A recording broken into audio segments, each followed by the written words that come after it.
Hello, and welcome back to another episode of the Collective Clicks podcast. This is your host, Brandon Bateman, and today I'm joined by Tony Javier. Tony, how you doing? Brandon, what's going on, man? Good to see you. Yes, likewise. Good to see you. I'm excited to talk to you, and we've known each other. I think we just concluded for probably 6 years or so. So it's cool to finally get you on the podcast after all this time. You're Yeah, absolutely. Hard to pin down guy. I'm really grateful for that. But for anybody who's listening that doesn't know about you and your story and where you come from, could you give the brief overview? Yeah, absolutely. I started in 2001. I was waiting tables and going to college at the time. And late night infomercial, I saw Carlton Sheets, no down payment system. So for those of you that have been in the business a while or maybe a little bit older may know that system. He was really big in the 80s, 90s, early 2000s. He ended up passing away a few years ago, but he was really big on TV for a long time. And he taught you how to buy properties with no money down. So perfect college student, waiting tables, didn't have much money. So I spent $200 on this course, came in a binder and CDs. That's how old it was. It literally was just converted from tapes to CDs. So that gives you an idea of where the world was at that time. And April of 2001, I remember specifically. And within 5 months, September, basically 9/11, right? It was either right before or right after 9/11. It was when I bought my first two properties, bought them with no money down. So that's kind of how things started. And, from then just, basically was doing the Burr method, before Burr was a thing. So buy, rehab, refinance, rent, refinance, and repeat. So I partnered up with a friend. We'd use his money to buy the properties. We'd cash the money back out, and we'd take that money and buy another property and just continue to do that. So within about, I don't know what it was, a year and a half time frame, maybe 2 years, had 10 properties, hundreds of thousands of dollars worth of equity at 23 years old, and decided with 9 hours left to graduate that I did not want to do college anymore. I told myself I would go back, but I ended up not, and just was off running in the world of real estate investing. So I waited tables until, was it 23? Yeah, it was a little after 23. Yeah, I was 23 years old. I ended up stopping waiting tables. I got my real estate license, started selling real estate to pay the bills while I was burring properties. And then a couple years later, I decided not to sell anymore and just invest. And so, 3 years now in the business, I like to compare the first half of my journey in real estate and business to the second half because they're dramatically different. The first half was, lots of learning lessons, lots of struggles, hiring the wrong people, getting screwed by contractors, employees. And a lot of that was my fault. Looking back, I was just attracting the wrong people, hiring the wrong people, trying to find the cheapest people that I could possibly find. So about 2010, for the second, it might even been the third time, I fired my whole staff within a 30-day period. A couple were stealing from me. The others were just not showing up and not doing their job. I mean, just all kinds of different issues. And I kind of hit rock bottom at that time, kind of mentally. And if you looked at me on paper, it wasn't bad. I had lots of equity in properties. I was making decent money, but my mindset was just all over the place. I mean, I went from feeling like I was kind of going on an upward trajectory of, okay, I finally got some good people in place, and then realized they weren't good people. And so ended up reaching out to my sister, who pretty much ran the company she was working for before. And I said, hey, I know your style. I know how you do business. I know how, your personality. If I were to bring you on, do you think you could get me where I need to be or want to be? And so I gave her my goals. I'm like, here's what I'm wanting to do. And she looked me in the eye. I still remember vividly. We were at a restaurant. She's like, I'm 100% confident I can do that. And so a couple weeks later, I said, all right, I'm ready to roll. And so she gave her 2-week notice. And from then, it hasn't been bliss by any means, but from then you could tell there's just a huge shift. I went from working harder to working a lot smarter. So she came in and she basically did the work of 3 to 4 of the people that had hired before. I didn't have to worry about her as much. I knew she could get things done. I knew I could trust her, and she's still with me today. And so, come 2019, I built this team up again to about 15 employees, and things just kind of, started getting rocky again. And I ended up having to let everybody go just because I was way overstaffed, kind of over leveraged, and I went down to about 2 employees, maybe 3 employees at the time, and just kind of had to reset and got really lean. And then, a couple, 3 years later, we were like half the staff making a lot more money. And I tell those two stories because, a lot of people have struggles, and when they're in them, it really, really sucks. And, there's still some struggles that we have in certain parts of our business that aren't a lot of fun. But anytime something happens, something always comes good out of it, So when I fired my whole staff, I found my sister. When we had to downsize the whole business and things were kind of rocky, I ended up going through a tough time again, but then we reset and we refocused, and we're way leaner and we're way more profitable now than we were back then. So I kind of skipped forward, pretty far ahead. But so 2012 was also kind of a pivotal time. I wanted to kind of automate my business and kind of get it where it didn't need me anymore. And my sister was a big help in that.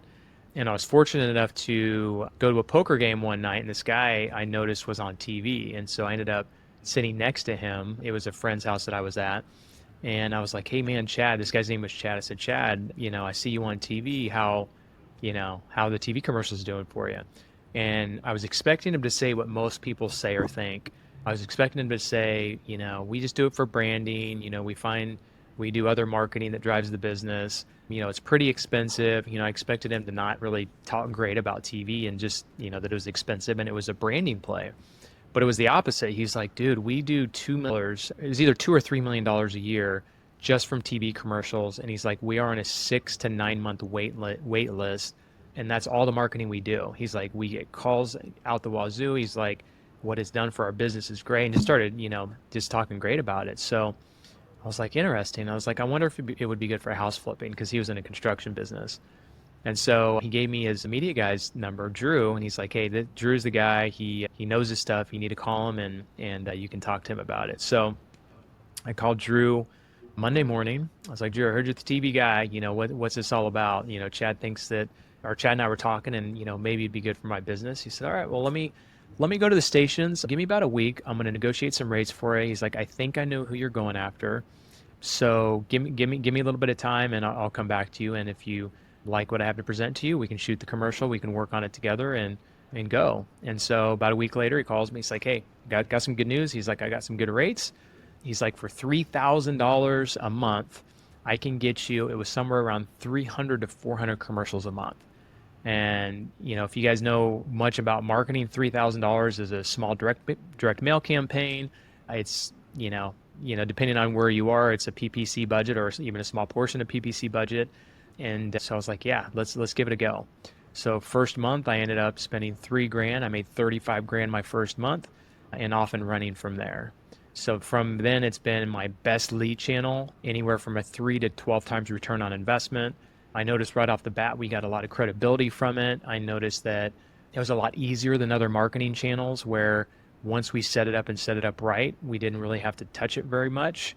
And so I tell that story because that was part of the evolution of working smarter. So hiring better people, doing smarter marketing, and just a lot of systems and processes in place to, after about 2 years of TV commercials, I was able to, and not just because of TV, but all the other things I said, was able to step out of my business and move to San Diego, California, where I still live, while my business operates in Wichita, Kansas. So I still have that business in Wichita, and now I love talking and helping people with TV commercials, because it's been a great lead source for me, and it's been something that we have tested over the years and gotten a lot of data from what I've done. And now that we have about 110 real estate investors running TV with us right now, we just have a ton of data knowing what works and what doesn't. So that's where I am today, is working in those two businesses. Yeah, very cool.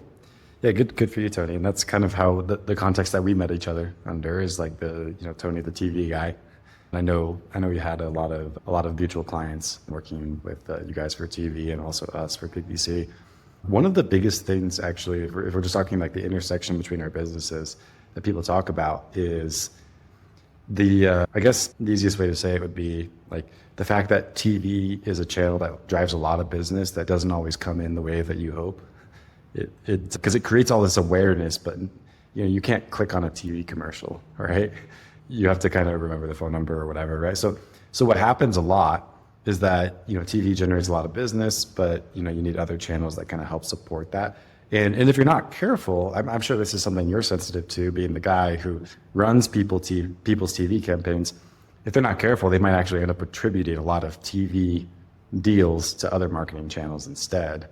Talk about that. How do you guide your clients through that? Do you have any recommendations on how to deal with that? Yeah, that's probably the biggest obstacle we have is some people come to us, and I'll give you an example. There's a guy in Tennessee. I'm not going to tell you what market he's in, but he started with us about 3 years ago. And about 6 months in, he's like, yeah, I'm doing great, all this kind of stuff. And then about 6 months after that, he just all of a sudden emails us and says, hey, I need to cancel my TV. And I was like, that's weird. 6 months ago, you were absolutely crushing it, and it had been for the 6 months. And I was like, do you mind sending me your numbers? Like, I just kind of like to see your numbers just to see if there's something off, right? So lo and behold, instead of sending me just TV numbers, he sends me his whole KPI sheet for his marketing campaigns. So I look at his SEO, and the last 3 months, I think it was, I can't remember how many months, he attributed over $100,000 a month to SEO.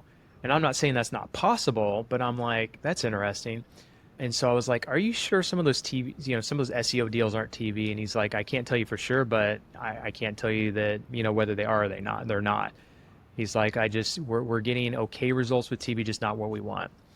So I said, do me a favor. I'm not going to force you to keep running your TV. If you don't think it's working, that's fine. I said, track your SEO and see where it goes in the next few months. I said, your commercials are going to run for another month or so. You're probably still going to get some calls and some website visits because people will write down your information or screenshot your TV commercial. I said, come back to me in 90 days and tell me what's going on and see if you see any difference. Lo and behold, it was literally 4 months later, he emailed me. He's like, hey man, I noticed our SEO results just plummeted. He's like, I think a lot of people were seeing our TV commercials. They were Googling us, going to our website, and they weren't telling us that they saw us on TV.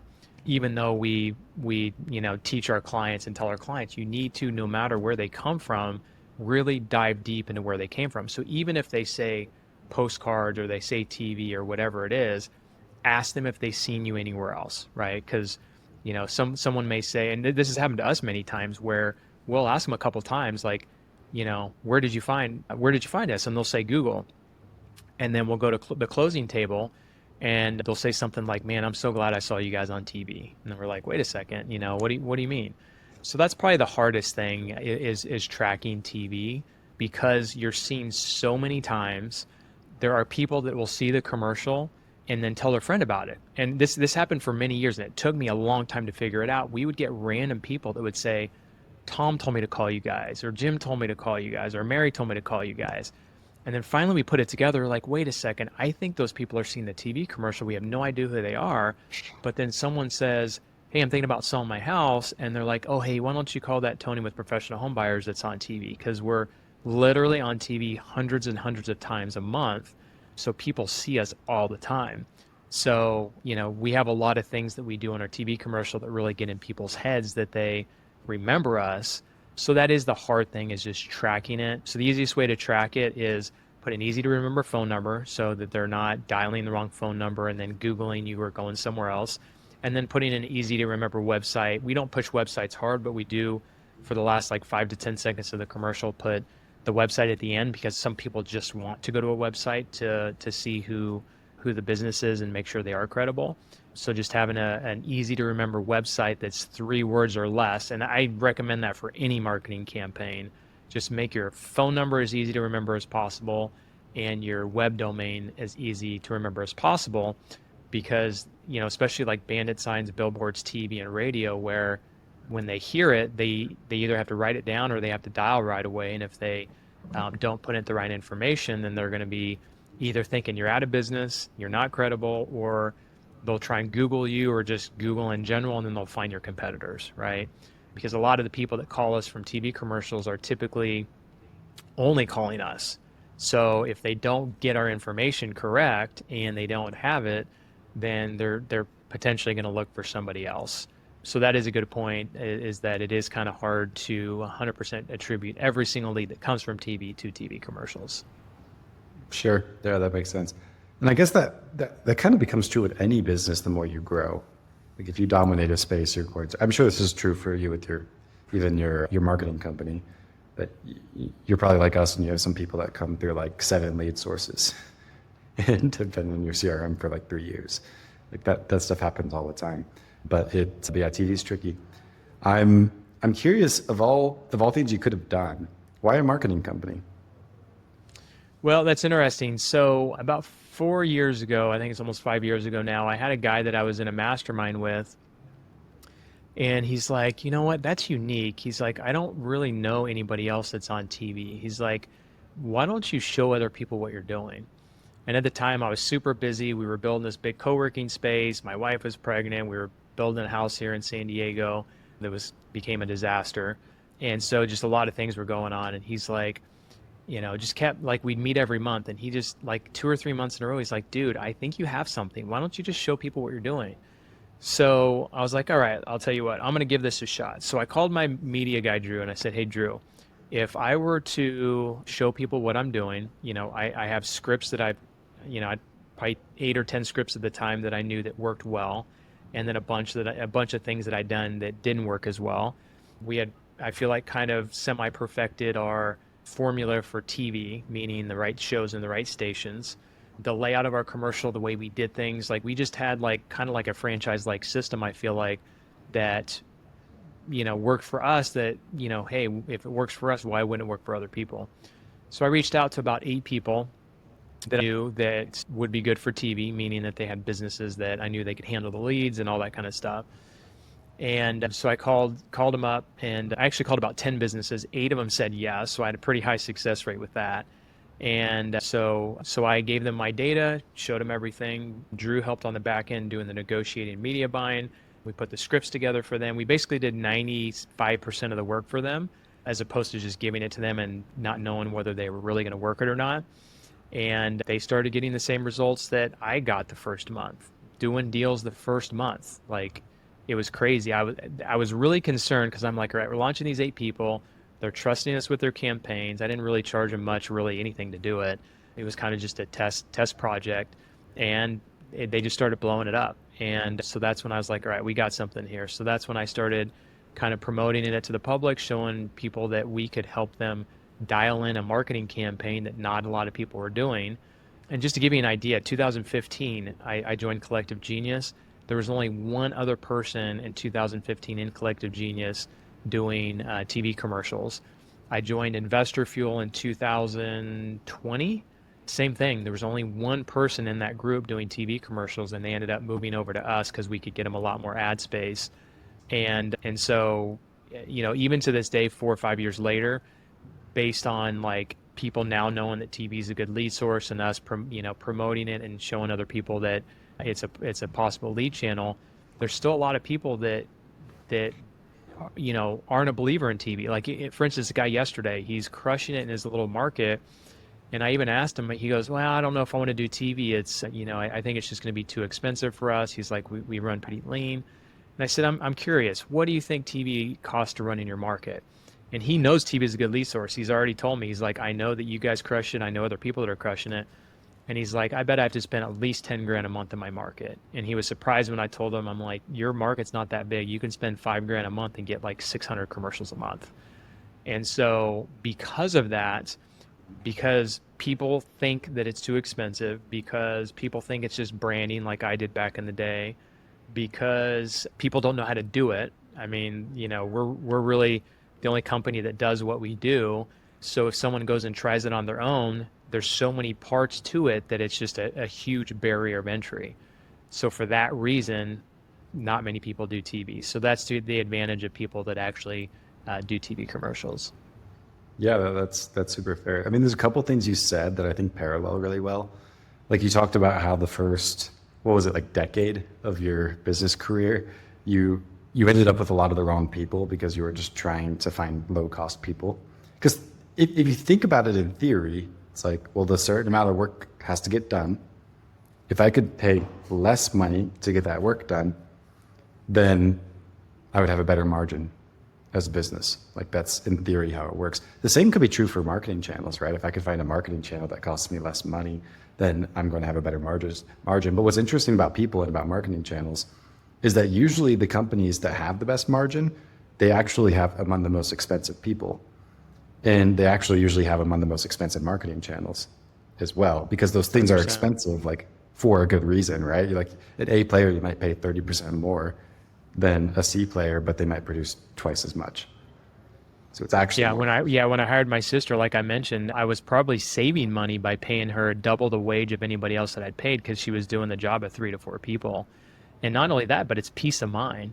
And then it's the same thing with marketing. When you're doing high quality marketing, it could cost more, but your results are gonna, hopefully show for it.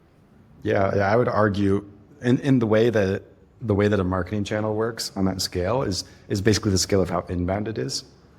And I would argue there's really only like two channels that like peak out on how inbound you are. Like TV's up there, PPC is up there. Or I would say like search marketing, which includes like PPC, SEO, just two sides of the same coin to get there. I guess you could loop in like radio with TV. Similar in terms of how it's inbound. Like those are the only, like if you're talking channels where people commonly have like 10 or 12 leads to a contract, that's about it. There's not a lot more. Most of our clients are saying 1 out of 5 to 10. 10 is usually kind of on the high end, some are a little bit higher, but I think for us it's about 1 in 8 leads becomes a contract. And we did add radio 4 years ago. We added radio to our business, and then we also help clients with radio as well, and it pairs super well. I mean, when someone calls us from TV, sometimes they say radio, but almost every time someone calls us from radio, they say they heard us on TV as well. Sure. We actually, so let's talk about general marketing for a second, and from a kind of high level view. My concept on marketing is that TV is one of those things that kind of like helps everything else, and then there's other things that also help TV as well. So for us, we like to do everything that we possibly can to be in front of our clients. So you guys may know this, but like think about if you had just seen something in one place. Would you trust it? Potentially, if the message was right and the timing was right. But when you're, on TV and then you see a billboard for that same company, like Geico, for instance, they're on TV, they're on billboards, you go on websites and they've got, their banners in different places, they're in a lot of different places. So that's my concept of marketing. I want to be on TV, I want to be on radio. Those are the two things that I feel like are kind of like mass media. And then there's PPC. So when people search us, whether it's from TV commercials or just search in general for a house flipping company, we're hopefully going to be on the top of the search engine. SEO, same thing. SEO and PPC, both kind of towards the top of the search engines. Facebook, I know Facebook does well for a lot of people. For us, we don't make a lot of money on Facebook, but for me, for the amount of impressions that we're getting for the cost, I feel like it's worth it to have that extra set of eyeballs, or get in front of this those sets of eyeballs that could potentially be our customers. I have a billboard that I own in Wichita that, depending on the year, it makes a little bit of money, but a lot of years it doesn't. But again, it's one of those things where I don't know if people are driving down and seeing it, driving down the highway. There's 40 to 50,000 people that drive down the highway every single day that see it. And I don't know if it's helping with, TV and, radio and things of that nature. So to kind of wrap that up, I want to be everywhere I possibly can. And I used to take marketing channels that only produced 1 to 2 times return and get rid of them. There's a bunch over the years that have done that. But for me, it's depending, right? Like if I did texting and cold calling and broke even, that wouldn't make sense, just because it's not an inbound channel. It's a lot of time and effort, and you have to go through 30 to 50 to maybe 100 leads to get a deal. But for me, like if I can get a 1 to 2 times return on marketing, I'm keeping it, because I want people to see us everywhere. And even if I'm making, break even on that marketing channel, again, I don't know if there's maybe a few times that marketing channel hits them, that when they see my TV commercial, when they hear the radio, or they see us online, that it gets them to potentially call us as well. Yeah, that makes sense. I think what you're getting at is like what I consider a fact that like ROI is not necessarily the ultimate measure of a marketing channel. There's so much more, and also you'll never be able to measure perfectly what the ROI is, because there will become overlap between those channels. Maybe if you've got like one channel as a business it's a little bit more clear to know what's going on. But yeah, the nature of what you're talking about with like inbound versus outbound, it's true that like a lot of our clients, they view a 3x on PPC the same as like a 6x on cold call. And when you look at how it impacts your company's margin, it's kind of valid, right? That's one thing that changed in your company when you added TV is now your requirements for staff are so much less like per deal that you do, right? Like the amount of labor and overhead. I'm just assuming, you didn't even tell me that that's what happened. I'm just assuming that's what happened because that's what happens to most people when they go to like more inbound marketing channels. So that's fascinating. Yeah, so two things happen. One is it's less to manage if you set it up right or have someone that does it that knows what they're doing. And number two, you just don't have to go through near as many leads. I mean, think about going through 20 leads compared to 8 because there's a lot of channels that, you're 15 to 20 leads to get a deal compared to 8. I mean, you do the math, it's pretty much half the work, right? For the same amount of deals. And then, there's also to be said, I kind of touched on a little bit, but just the intangibles, like with TV, you have the credibility factor. It's helped us raise private money, which I could go down a whole rabbit hole of how it's helped us raise, quite a bit of money from the exposure. People just treat you differently. People will actually reach out to us and be like, "Hey, I saw your TV commercial. I'd love to, quote cleaning or whatever." And so we found some vendors that have reached out to us because of that. Helping the other marketing channels I already mentioned. There's just a lot of benefits that TV gets you that, like you said, you just can't measure from an ROI perspective, So I even tell people sometimes, even if you never did a deal from TV, or even if you broke even, especially if you broke even from TV, to me it's still worth it because you're getting your name out there, you're getting your branding out there, and who doesn't say that a direct mail piece where you made $100,000 that they called you because they correlated the direct mail piece with your TV commercial. Because that's happened to us quite a bit where people will have a stack of postcards and they're on a absentee owner list or whatever list, and then they call us and only us because we're on TV. Or even if they interview multiple people, they'll be like, we've seen you on TV over the years. We feel like you're more credible, and we've seen some of the other stuff you're doing, so we're going to go with you. And sometimes even if our offer is lower. I mean, we've had people accept $5,000 to $10,000 lower on a $100,000 house because they know and feel like we're going to close on the house as opposed to someone else that they just kind of saw for the first time. Yeah, that makes sense. I mean, there's a ton of credibility that comes along with that. Yeah, that's awesome. Well, we're almost out of time, Tony. Before we wrap things up, though, I'm curious. So our typical person listening to this podcast is an investor that's already doing significant business, like they're not brand new, right, by any means, and usually you're somewhat interested in marketing. That's why they're listening to this. So if you were to think, I mean, you've been doing this for over 20 years. Do you have any other specific advice for somebody that's in like that situation with a business maybe similar to yours, of things that you feel you've learned over the last few years that had you learned those lessons earlier might have yielded better results for you? Yeah, I get this question a lot. I'll give you at least 2 things that I feel like could be good takeaways.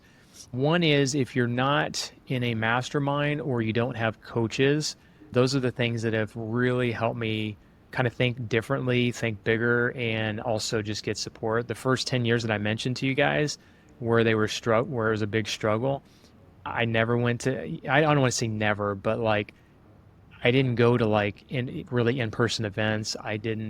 Masterminds were really a big thing back then. So luckily, if you guys are listening to this, masterminds, you can find them online, you can find them in person. I mean, there's plenty of masterminds to go to and be a part of.